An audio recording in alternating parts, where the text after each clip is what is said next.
La reconnaissance du territoire autochtone est un geste de plus en plus répandu au pays. Je suis présentement à Wendake, sur le territoire de la nation Wendat.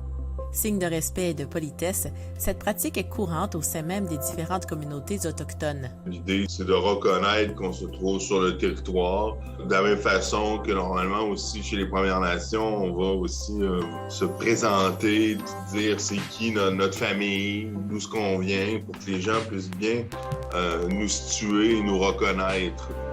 La reconnaissance du territoire est une réaffirmation de la présence autochtone. Dans certaines parties du Canada, on ne voit pas les Premières Nations partout parce qu'il y a des villes avec des millions de personnes, etc. Donc, de reconnaître quand même la présence et l'occupation du territoire par les Premières Nations, c'est un geste parce que, tu sais, des fois, on peut oublier cette présence-là. Certains outils, comme le site web nativeland.ca et cette carte interactive d'affaires autochtones Canada, permettent de voir les revendications territoriales des différentes communautés. Il n'est pas rare que plusieurs territoires se chevauchent. On peut donc reconnaître l'occupation de plus d'une nation en même temps.